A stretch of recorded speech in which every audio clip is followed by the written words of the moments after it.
ابن आदम के हर बेटे से गलती हो जाती है, लेकिन एक गुनाहगार बड़ा ही अच्छा है। या रसूल अल्लाह, गुनाहगार भी है और अच्छा भी है? फरमाया हाँ, वो गुनाहगार बड़ा अच्छा है, गलती हो गई तो फिर डर गया, फिर रोने लगा, फिर अल्लाह की बारगाह में आहोजारी करने लगा, फिर शर्मिंदा होने लगा।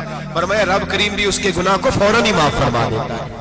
लेकिन यहाँ लोग डटे हुए हैं, गुनाह कर रहे हैं, डटे हुए, इतनी इतनी गालियां निकालते, और फिर नमाजी के नमाजी, हाजी के हाजी, सूफी के सूफी, दरवेश के दरवेश, इतने इतनी बड़ी, और काहे का पीर है वो?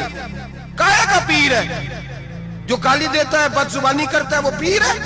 जो औरतों के साथ बेहिजाब घूमता है, वो पीर है? जो नंगे नाच करता है, वो पीर है? कहते हैं हमारे शेख की तो गालियों में भी फैज है। खिलाफे पैगंबर कसे रहा गुज़ीर, रसूलुल्लाह का दरवाजा छोड़ के जो जहां भी जाएगा गुमराह हो जाएगा। फैज सिर्फ वहां है जो रसूलुल्लाह के दीन की ताबेदारी कर रहा है।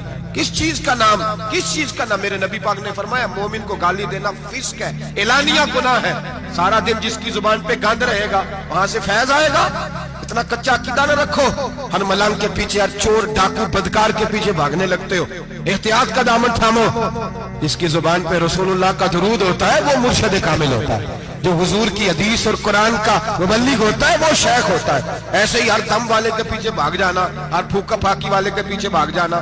लोग गुनाह कर रहे हैं और नाज भी कर रहे हैं, फखर के साथ आके बताते हैं वो जी मैं गया था, बस हजरत जिसको गाली देते हैं उसका काम बन। मैंने कहा शर्म कर, उठ के चला जा। हम ऐसी करामत भी सुनना पसंद नहीं करते, हम नहीं पसंद करते ऐसी। उठ निकल जा। ये कैसा शेख है जो गालियां देता है?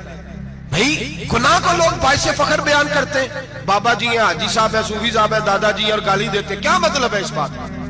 गुनाह करना और नाज करना, एहतियात का दामन थाम के रखें। गुनाह गुनाह होता है। लोग सारा दिन गीबतें करते हैं, नाम गपशप का रखते हैं, सारा दिन लोगों की पगड़ियां उछालते हैं और शाम को कहते हैं आज, और फिर नाज के साथ, फखर के साथ। सबसे ज्यादा उलमा